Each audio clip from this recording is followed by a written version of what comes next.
Well, good evening, everyone. Welcome to Beyond the Pew. So glad to be with you tonight here from the campus of Clinton Family Worship Center, and I am so honored that God has allowed our paths to cross one more time. I am so looking forward to this service on tonight because tonight I have a very, very special guest that is going to be a blessing to you. I'm your host tonight, Pastor Lynn, and looking forward to seeing what God is going to do tonight through this program. Tonight we're going to dive into a very serious discussion. I believe that tonight we're going to be able to pull back the veil to see what God is doing in our community, and at the same time what goes on behind the scene that we don't know as citizens of this great county. I'm blessed to be able to be in this county. I've seen God do some tremendous things in my life as a pastor of this great church. But tonight it is with great honor and privilege that I have to have a special guest with us tonight, and I want to introduce him to you this evening. He's going to bless you. Welcome with me tonight, Sheriff Jimmy Thornton.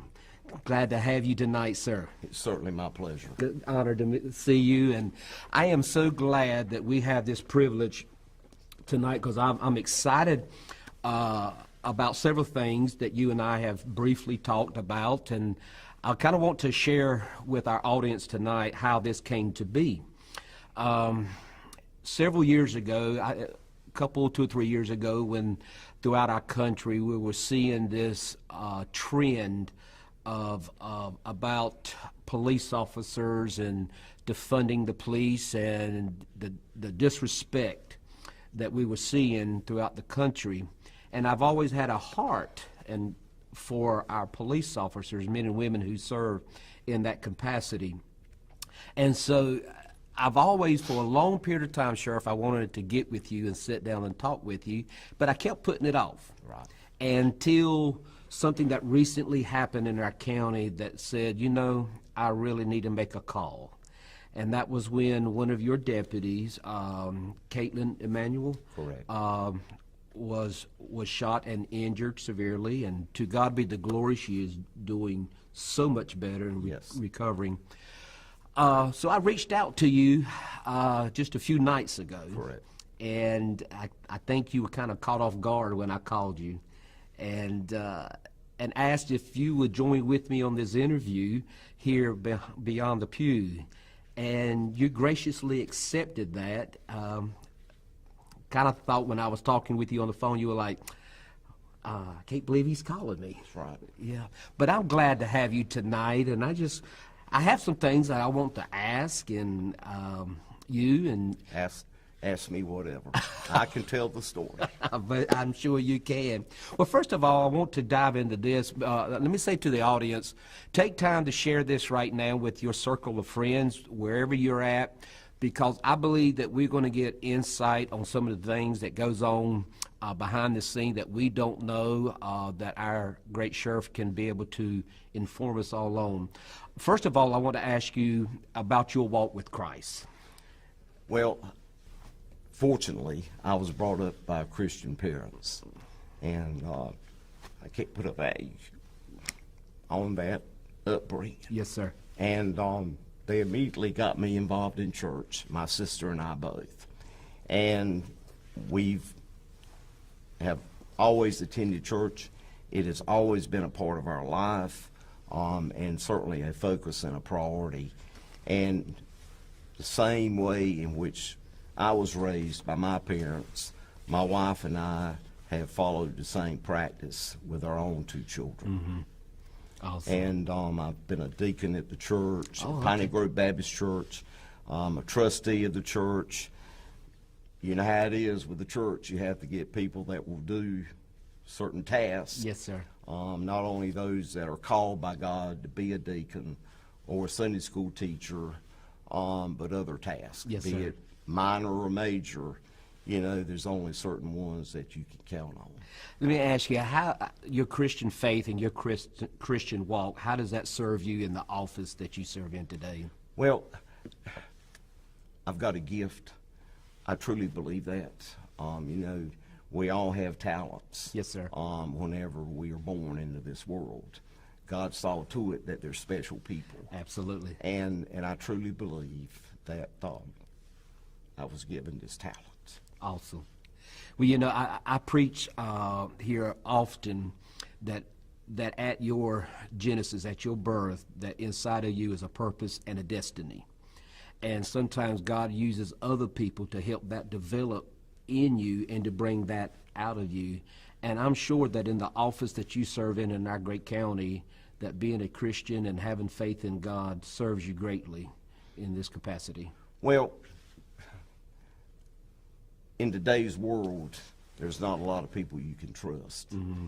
And in my dialogue with everyone that I've come in contact with, certainly those individuals know that I'm a very trusting person. Awesome. And with that trust, you know, it builds that comfort zone where they can share with me and try to help them resolve whatever issues they may be having. Mm. However, I can't solve all the problems, but I'm certainly willing to listen. Yes, sir. And I'm willing to give anybody the amount of time that it takes. Well, what inspired you to run for you've been serving this county for 20 years, correct? As sheriff. As yes, sheriff. Correct. Yes, sir. What inspired you to run for sheriff for this great county? Well, prior to becoming sheriff, I was in probation and parole for 28 years, which is not a total gun-toting, sling-shooting lawman. Right. Okay? But certainly being exposed and dealing with individuals that had been involved in criminal activity that had been adjudicated in the courtroom, a lot of which was placed on probation. Mm-hmm. And as a probation officer, I told everybody we wore many, many hats. You know, we were their listener, we were their counselor, we were their resource finder. They had addiction problems. We seeked out those resources that would help them with whatever form of addiction that they had. It was obvious, you know, that they weren't brought up in the same type of family environment that I was. And in most cases, you know, they had not had much encouragement, much direction, you know, from individuals that should have been, you know, laying that groundwork. Yes. So we became that person Wow. that would help them through all of those different issues. Some we would be successful with, some we wouldn't. You're a pastor, you can preach in the pulpit, and you can save lives, and bring them over to Christ, but they've got to have that strong willpower to be able to resist and break that lifestyle or that habit, whatever it may be, you know, to say I'm putting it behind me. Right. I'm going to lead a straight life from this point on. The unfortunate thing is there's so many influences out there that can divert. Yes. You know, and it is temptation after temptation. You know, in our congregation, one of our ministers here at the church, assistant, heavily drug addicted, just him and his wife both, and they serve now greatly in this church, and he, along with others, helps me pastor this church. You'd be surprised that a church like this and churches in our community, that the people that show up to our churches are they're not always fixed. Most people show up broken. And it's, I think, our job, and you and I have a similar job because we serve the community, but on a different spectrum. Right. And that being said, if you would share with us how the sheriff office serves our community in ways that we may not understand nor expect. Well, we're multifaceted, okay? We have, I think it's like 9 divisions within the total makeup of our organization. Each defines specific, you know, tasks and responsibilities. And we touch all areas of our community, be it in a courtroom, be it with civil papers, orders for arrest papers, child support papers, school resource officers in the classrooms or in our schools. In detective division, we just deal with so many different areas that the public really doesn't have a clue, about every aspect that we have to deal with. Mental patients, a jail that probably has 50% population of mental health issues by individuals, and also medical problems. The average citizen out there really doesn't have a clue about how much of a drain our resources and the burden that our resources are placed upon us as taxpayers. Somebody's got to do it. Yes, sir. And, we've got to be focused, in trying to do everything possible. The jail is a big problem from the standpoint that we're not able to offer those kind of things that we could, say, like out in the community and that they can offer. I know years ago through the community college, we were able to get instructors through grants that the state was providing, teaching life skill classes. They would come in, 2 and 3 of those instructors, and they would teach them GED, teach them how to deal with, their situations once they were released, from the jail. And most people think that an individual that's incarcerated in a local county jail, that they're there serving time. They're not there serving time. They're there only for the purpose of awaiting trial in court. And if they're there, it's because family members or no one's willing to stand their bond to get them out. Wow, okay. They have to stay there until court takes place, and that can go forever. Yes. We've got one individual now that's been in there almost 6 years for child sexual offenses.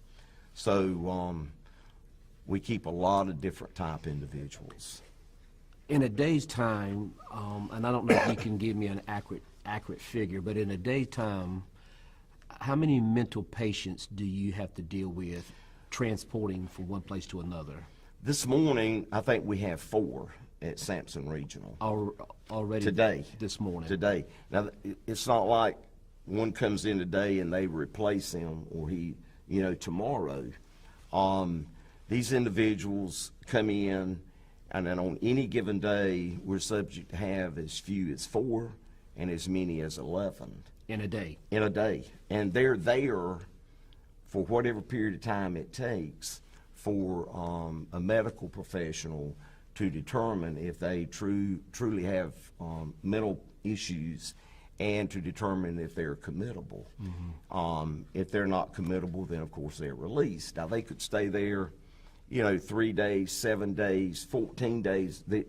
It's unlimited. There's no defined specific number of days that they will be held there till a bed's found, because they're looking for facility beds to place them. Yes. And if they can't find a bed, they've got to stay there.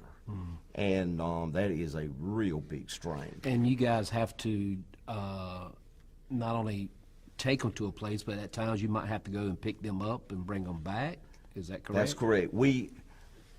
If an involuntary commitment is taken out on an individual, we have to physically go and get them at the house or wherever they're located. We then transport them to the hospital. There's where they remain until a decision is made. Once a decision is made, then we have to transport them to wherever that facility may be in North Carolina. And that's taking up some of your resources. It's a drain. And not only do we transport them there, probably 95% of the time we have to get them and return them back because the family members don't go to pick them up. So somebody's got to do it. Now, fortunately, we're able to get off-duty deputies, and we pay them through the East Point the mental health system to take care of, providing them some reason, to be willing to transport them for us. Now, if we can't find an off-duty deputy, then of course I've got to rely on road patrol to do that task. Right. So if I've got 5 deputies working today on road patrol, I can't get an off-duty officer to transport or pick up, then I have to rely on that road patrol deputy to do that. Yesterday, for example, we only had 3 deputies working. Oh, wow. And that was because, and typically we have 6 available deputies per squad, and they work 12-hour shifts from 7 in the morning to 7 at night. And on any given day or any given shift, there could be officers out on vacation, sick, child sick, spouse sick. As it happened yesterday, we had 1 vacancy on that squad. The sergeant's wife was having surgery. One of the other officers had COVID, so that only left me with 3 Right. to cover the entire county, and this is a huge county.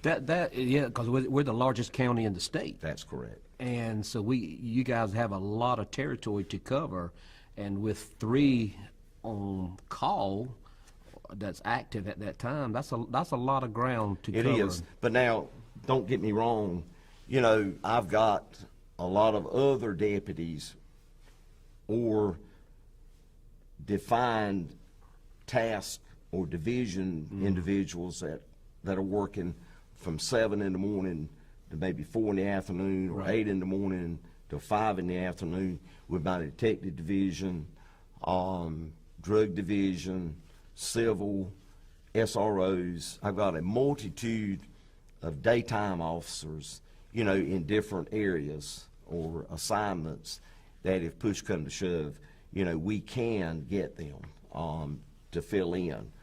Courtroom security, we can rely on them. We can rely on the SROs to do those kind of things, but I don't have that luxury at night. Yes. So it sounds good, if someone's out there saying, well, they got 95 officers.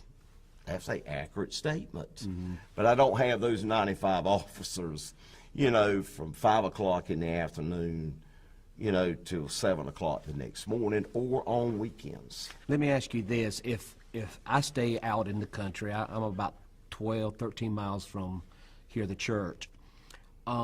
If I had to call one of your office and 911 and ask for assistance at my home, someone's breaking in while I'm there, how long of a response will it take for one of your deputies if you happen to be shorthanded?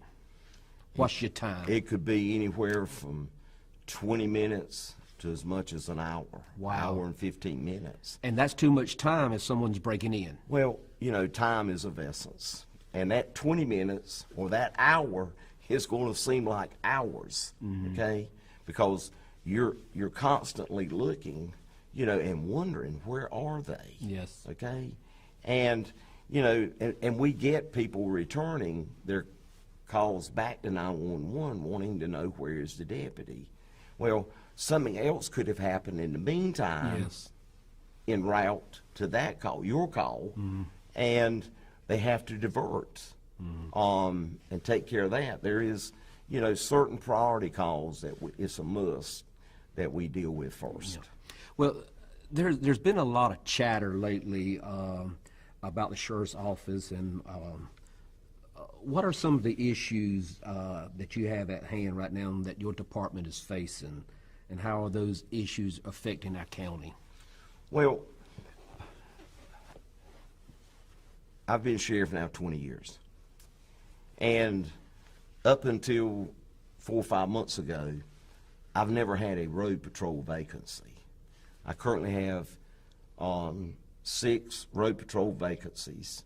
Now explain that to the audience. Okay, when I say road patrol, primarily those individuals that are patrolling. Okay. That that take those calls you just referenced. You know, if you needed a deputy and you called 911. I don't have, you know, the luxury of being able, whereas before I could bring certified officers from the jail side that were BLET certified. I could bring them over and put them in a vacant slot. I don't have that luxury today. I can't pay the kind of salaries that is enticing enough, you know, to be able to hire individuals that have graduated from the BLET program. Right. And they're getting fewer and fewer as far as being available.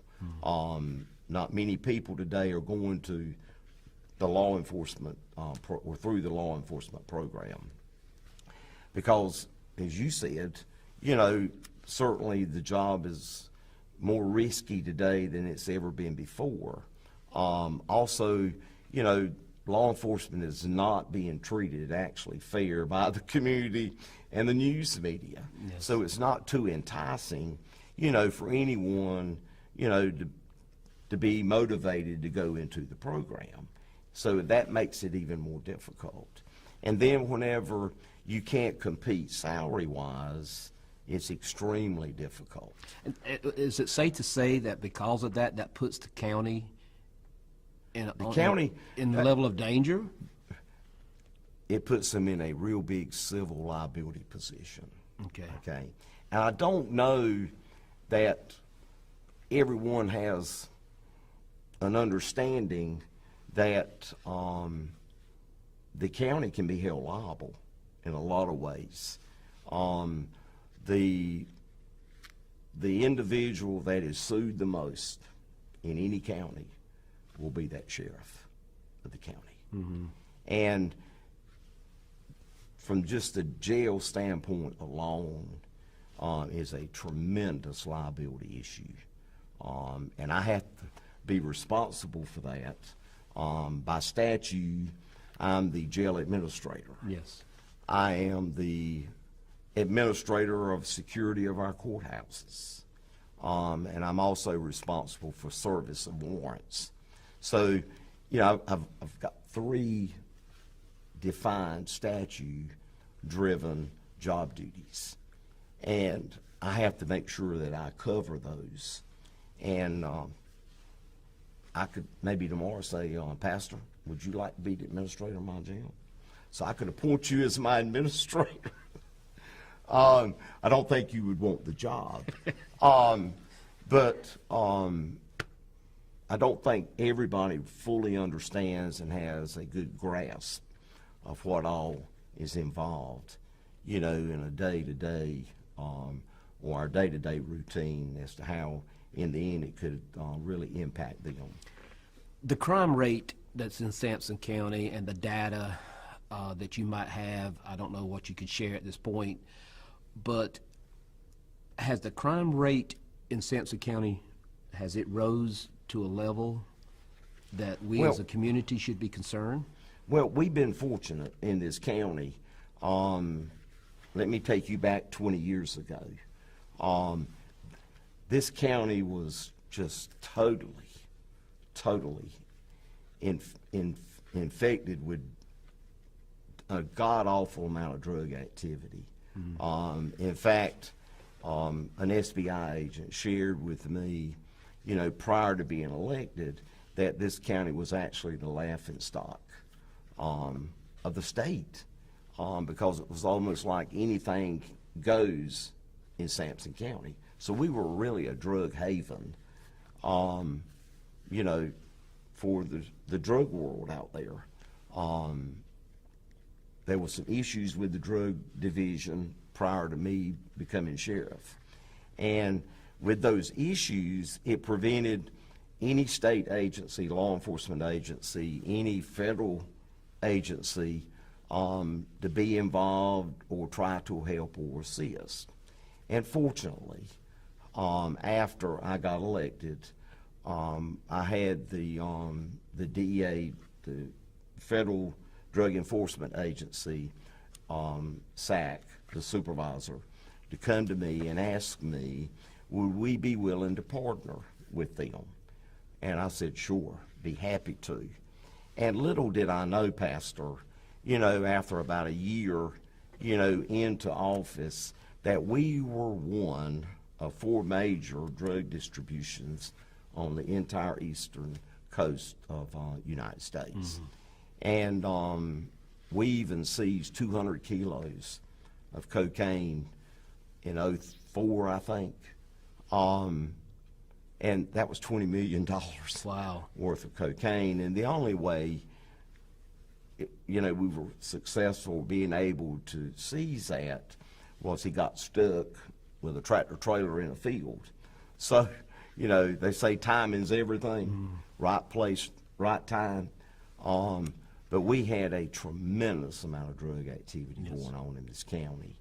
And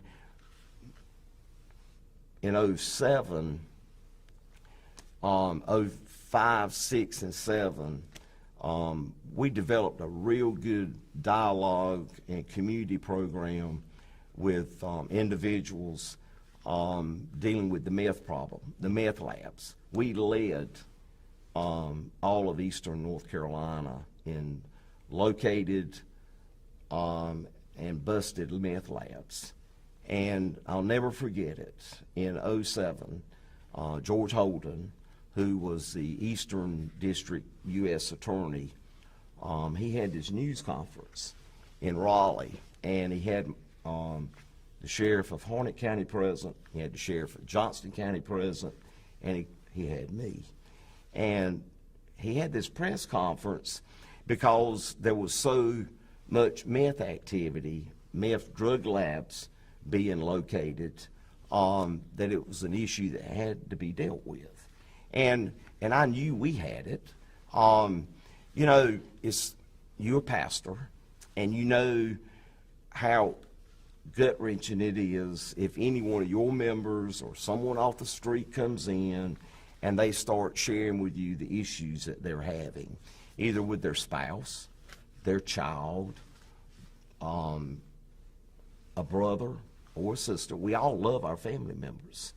And when they're there begging, for help, I'm the type person, if you want help, I'm going to try to help you. That's right. Okay? But I'm not the only one that shares in that helping process.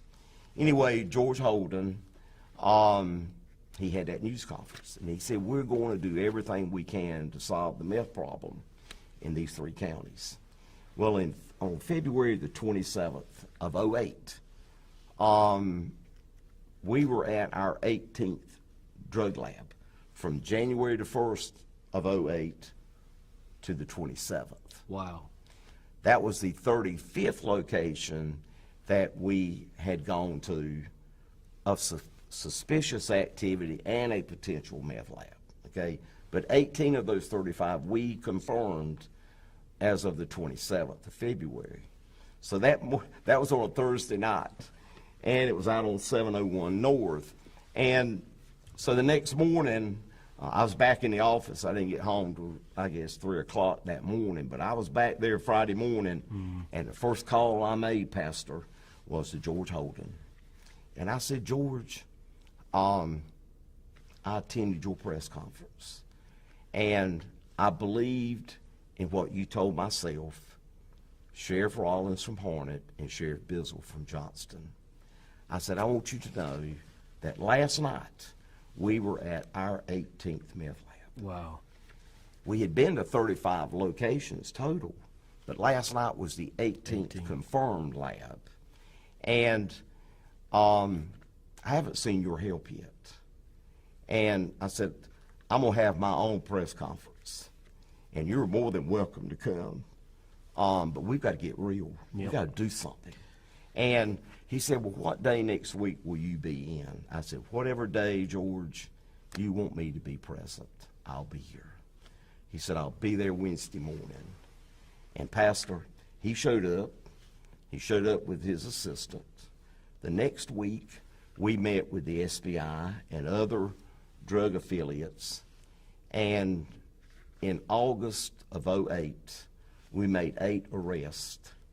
And the federal government prosecuted those individuals. And that was the beginning of solving the meth lab problem. We still had some, Right. but it sent a message. Okay? Yes, sir. Everything is in the message. There you go. That's right. Your message Yes, sir. is important. Absolutely. Okay? And it doesn't take long before everybody starts getting that message. Okay? And, you know, that's why this is so important Yes. to me. Everybody has a vested interest. It's not just my job. Right. Okay? It's your job. It's your congregation's job. As I have said many, many times, the problems that we all have is the community's problem. Yes, sir. And if the community don't get involved, they don't take a stand, they don't do their part, it's not going to change. That's right. Let me ask you this, because one of my sayings that I have adopted in my ministry is silence in the face of evil is evil itself. Right. And another is that I've adopted in my ministry, anything you don't confront, you don't change. And as long as we tolerate things in our life, whether it's in a church setting or in this case a community setting, ever since Miss Caitlin's incident, your deputy that was shot a few months ago, how did that play out with the fact that maybe did you have enough deputies that night? What was the Well, situation? it's, you know, again, I've been sheriff 20 years. And Caitlin, thank goodness, and not thank goodness, you know, I'd never had an officer shot till her incident. And I was at the beach, and it was in the wee hours of a Saturday morning on the 23rd of July. And normally it takes me about an hour and a half to get to the beach. I was back at my house within an hour because it was important that I go and be a part of that to see what all was going on. And I couldn't ask the community, you know, to have been any more supportive, expressing concern, whatever they could do, they were willing to do. That really brought This community together. big time. Yes, sir. And I'm glad. Absolutely. And it's unfortunate that something like that has to happen. Yes, sir. Okay? And I hate that. But it happened. And it's really bizarre, you know, kind of how it happened. But from that incident, it has truly generated, you know, a lot of avenues for me to be able to begin telling the story, a story that needs to be told.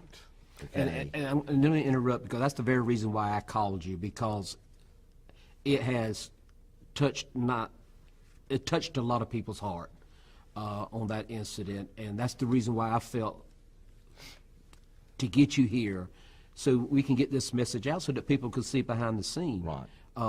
what goes on. Let me ask you this, if I may. Why are some of these problems not being resolved in your department? You know, I truly believe, or it's being communicated, you know, by the county's leadership, county commissioners, that we've got a problem. They know we've got a problem. Well, my response is, if you know we got a problem, let's try to solve it. Confront it. Okay? Let's deal with it. Yes, sir. I can't do it. All right? I'm good to my employees. I believe that. And I'm going to support them. Okay? And you know, as I shared with you the other night when you called me, or you messaged me on my Facebook, never in my wildest imagination, you know, Friday night, at 9:15. I normally don't do church stuff on Friday nights, you know. Right. But God put it in you. I believe that. Okay.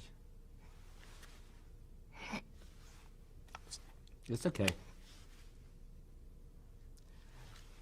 But as I told you, I'm a firm believer in divine intervention. Okay? And I called you as soon as I saw that message. And I'm glad that you messaged me. Okay? What we're doing here today, okay, what I've been doing on my social media platform, I took a risk, okay, a big risk.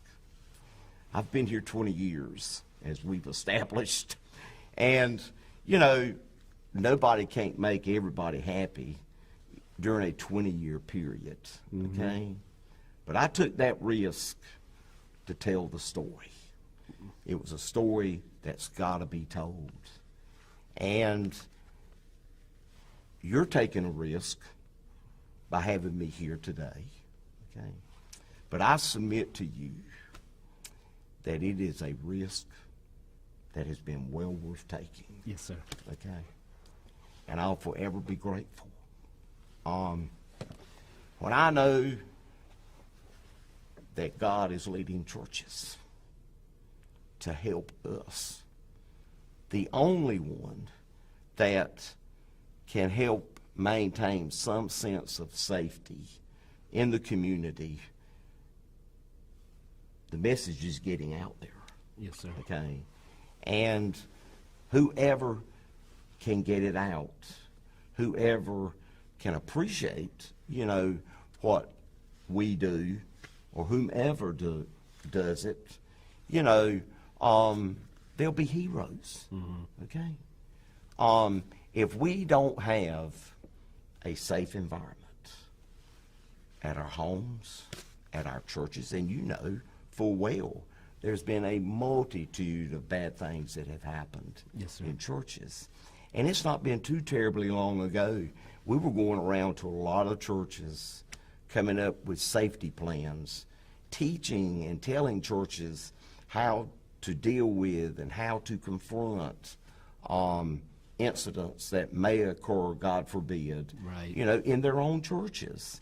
And, you know, of all places, Pastor, that we should feel safe is in our church. Come on. Okay?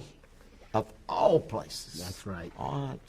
And it don't bother me if you got a carry and conceal permit and you got that pistol on your waist.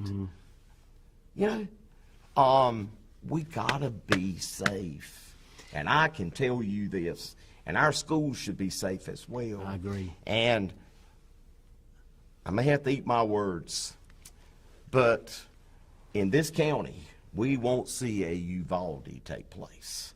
We won't stand outside, we won't huddle, and we won't come up with a game plan 5 hours later. We're going to take care of business. Come on. And it's our job. Yes, sir. Okay? And I'll guarantee you, Uvalde won't happen here. Well, here at our campus here, we take security very serious. We have people, we don't never reveal the people who carries. It's not appropriate to do so, but we take great pride in our security out here because It's a must. And it shouldn't have to be that way. That's correct. But it is. But this question I need to ask, do we not need to resolve this matter sooner than later? Absolutely. You know, as I said earlier, if we're not safe, we're not able to provide that protection that's necessary, nothing else matters. Okay? And I can't start out new employees and offer a $4,000 a year salary, less starting pay than other agencies around me. And I'm going to share this with you. With all of what I've had on social media, it may not help my office, but I did get a phone call yesterday morning, early, from a sheriff wanting to thank me for what I was doing. And he said, I too have been trying to get my officers' pay up. And he said, I want to share this with you. The night before, he said, I was at a funeral home. And my chairman of the commission board came up to me and said, now we're working on trying to get your officers' pay up. We are diligently working on it. He said, but don't you do what that sheriff in Sampson County is doing, because we're going to try to help you get the pay up so that we will be competitive. Pastor, that tells the story. Yes, sir. Okay. I'm treading territory and ground that no one else would do. And my upbringing, my faith has put me in a position that I can tell a story. Mm-hmm. And the Lord is leading me to tell that story. And I'm going to tell it. Tell it, sir. And it's too important not to. My wife and I have raised 2 children. I've got 3 grandchildren, okay? I want my grandchildren, even though 2 are in Winston-Salem and 1 is in Wilmington, but I want them wherever they are to be safe. Yes, sir. Okay? That is not unreasonable. No. Okay? It don't matter what it costs. Okay? We've got to put the money where the priorities need to be. And I will make no excuses. I'm going to do what I need to do. I'm an old man now, okay? But this is all important to me. I certainly believe that, and as I said back in 2019 when a lot of stuff started unfolding, and just seeing how people in police officers and men and women alike were mistreated, and because we're such a, I guess, a remote town, county. We're just a large, sparsely populated area. Yeah. And, you know, the southern end of this county is wide open spaces once you get off of the normal beaten path. And no one in this county has a clue about the vast land mass and open spaces that we have down in the southern end of this county. It is unbelievable. Mm-hmm. You can get lost. Yeah. Easily. And because I have. And, you know, it's, but everyone in the southern end of this county is just as important as the people from Clinton North. Absolutely. Clinton West. Yes. Clinton North. Wherever, everybody is important. And our priorities and focus needs to be for everyone, not just any one area. And I've done my part. If it's your job to help me, okay, I'm going to hold you accountable to do that.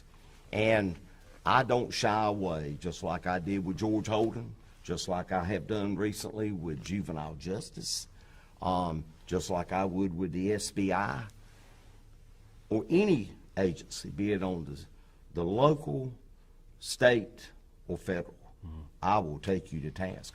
And I am proud to say that we are a good partner with every federal agency as far as helping us. And they will be quick to tell you, Pastor, that of all the agencies that they work with, and that is top of their list to call for help is us, Yes. Sampson County. He told the U.S. Attorney and the SAC DEA agent told me 4 weeks ago, whenever we had the press conference, a real bad dude was sent to prison for 50 years. We have a lot of individuals that were bad players in this county that are serving federal time. They're serving federal time because it's day for day. And we can get more bang for the buck from the federal system than we can the state system. I'm not trying to pit one against the other or say one's better than the other, but you got to go where the message is resoundingly picked up on. Yes, sir. And we've got to do those kind of things. Yes, sir. I don't take a no very easy, okay?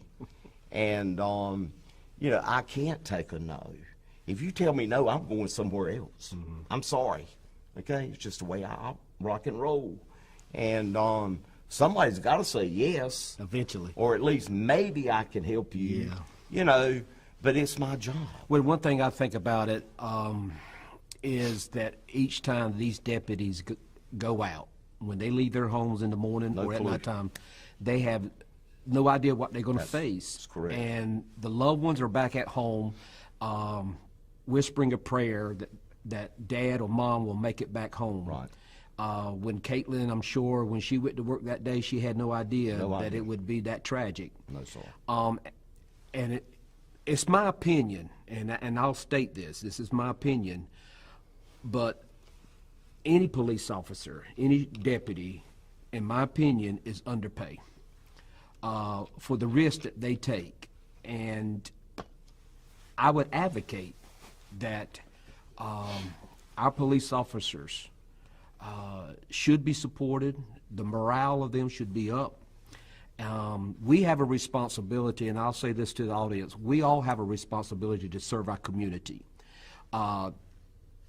In the capacity that I serve as a minister of this great church, and God has blessed me so many times in so many ways with having such a great congregation.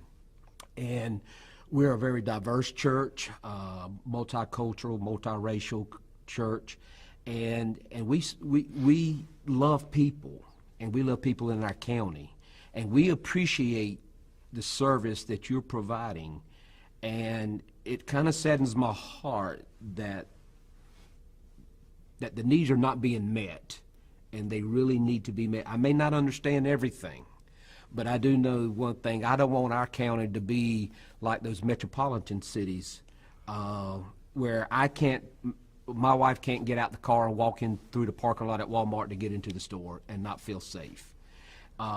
Even though I stay several miles away out of the city, if I'm in need, if I need help, I need help. And so, Pastor, we're living in the 21st century with all the technology that's out there, all of the resources that's out there.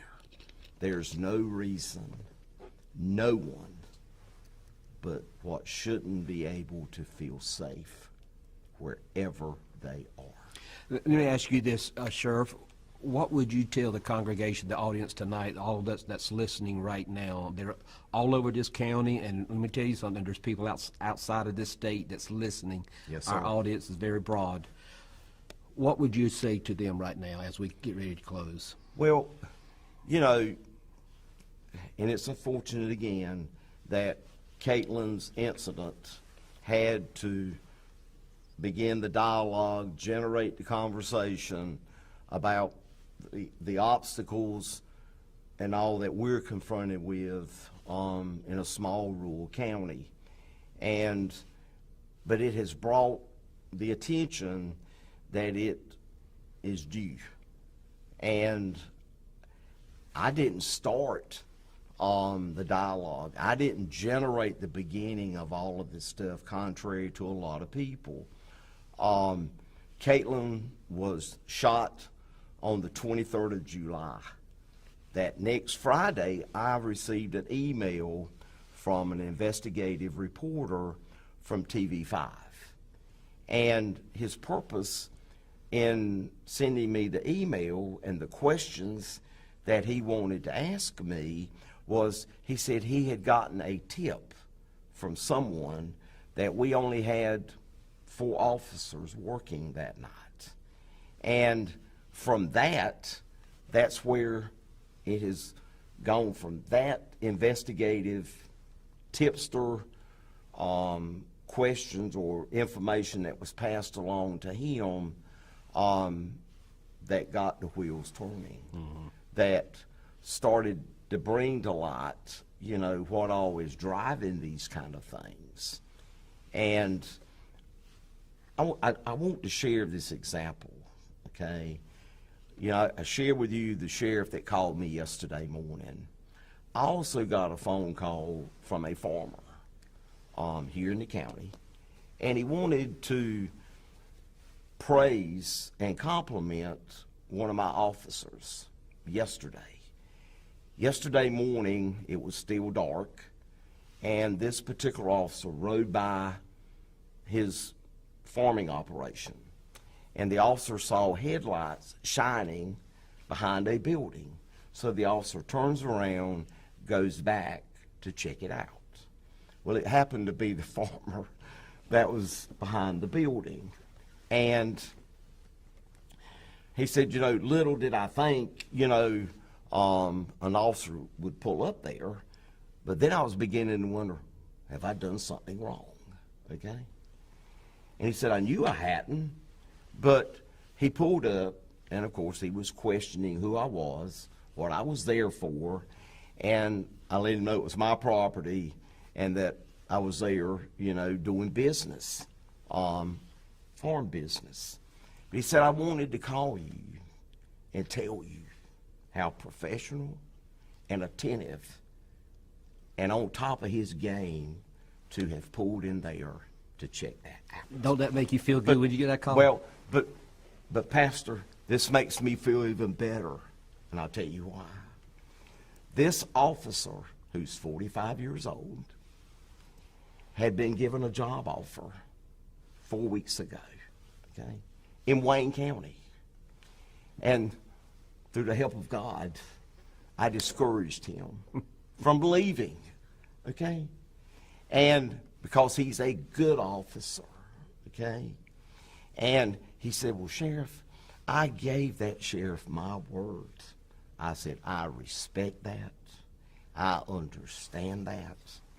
But if you would allow me, and if you will reconsider, I will personally call that sheriff and talk to him and tell him if he has anyone to blame for not having gone there, blame me. And if the time comes that you do in fact want to go to Wayne County and work, then I'll be the first one to call that sheriff on your behalf. That's great. So that's where I'm coming from. Yep. I can't lose people. All right.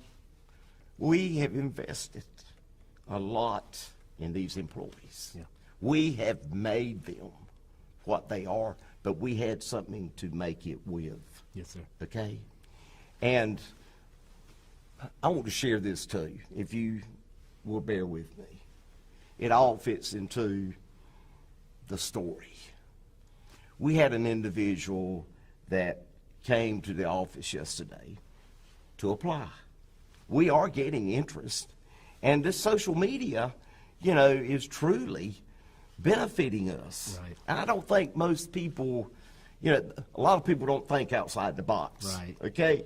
But the fact that I'm out there supporting my officers and my organization, it's causing other people out to say, I might like to be a part of that. But I can't get the money, you know, where I am. If I leave where I am and go elsewhere, I won't get the same kind of money. But anyway, we had an individual that emailed me last week to express an interest in wanting to come down and just talk to us. This individual was a former highway patrolman, having had 20 years with the patrol. He didn't retire, but he had 20 years. And he, like others, sometimes we do get burnt out in our professions. I don't know how many pastors that get burnt out, but God's still working on them, okay? You were called to be a minister, okay? We all have our callings, all right? But anyway, this gentleman came yesterday and spoke with Lieutenant Smith. And he doesn't live in the county, but he doesn't live far into another county. So it's real convenient to commute. Anyway, a good Christian guy, and it's obvious, okay? And of course, we do our background checks, or inquiries if we know someone worked here or worked there before we really talk to all of them. We don't intentionally do that. It's just more curiosity than anything else. Anyway, he spoke with Lieutenant Smith, and Lieutenant Smith asked him, why was he showing an interest in wanting to come? He said, well, God directed me to come here, okay? Never in my wildest imagination would I ever think, that someone would let that factor in to be a part of an organization. We hired that guy, okay? Good deal. But, the Lord's working, Pastor. I agree. Okay?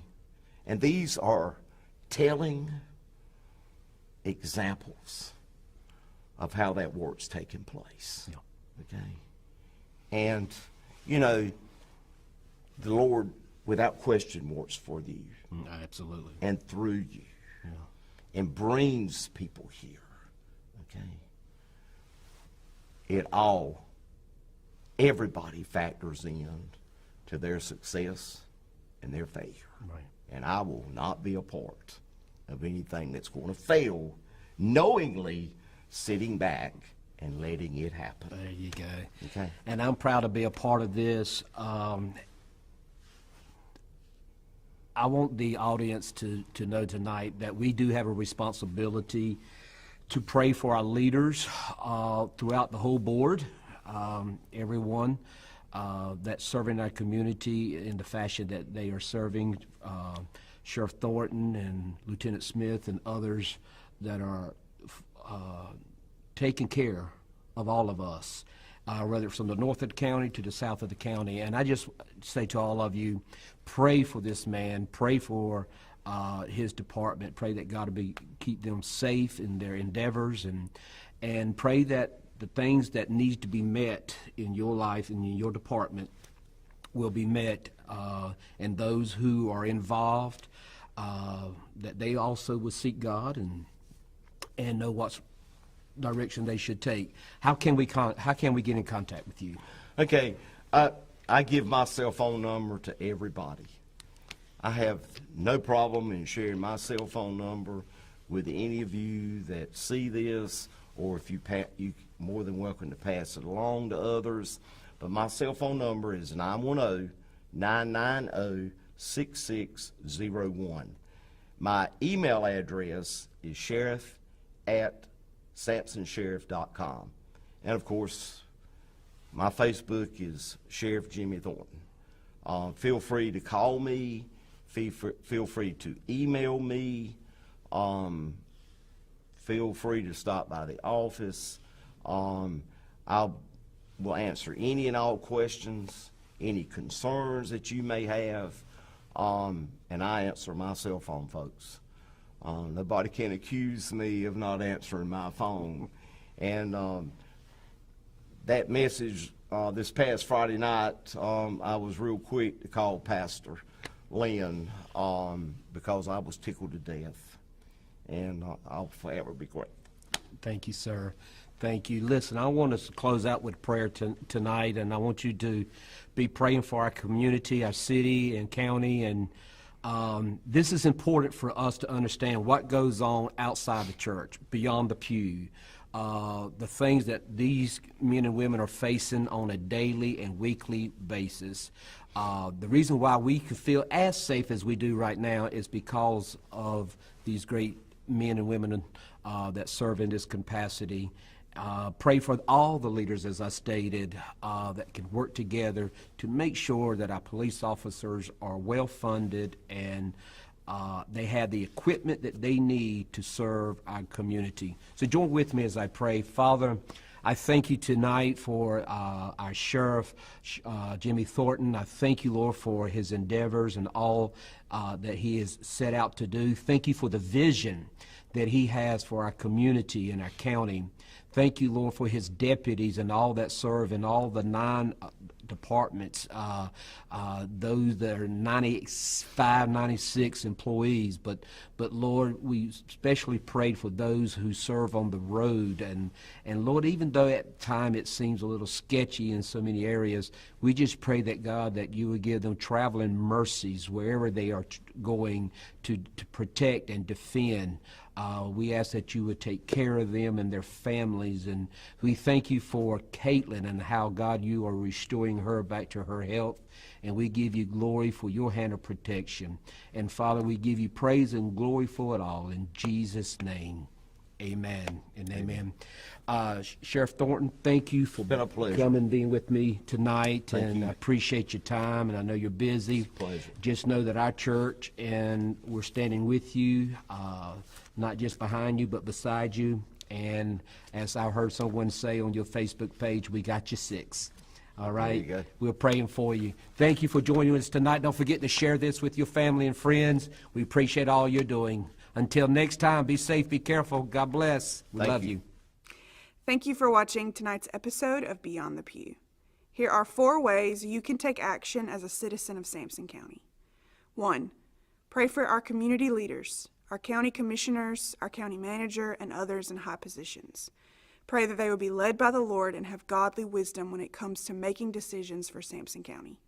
Pray for our sheriff's department and our sheriff. 2. Let your voice be heard. You can reach out to your county commissioners with your concerns by phone or email. Contact information will be listed in the description box. 3. Sign the Sheriff Office's petition.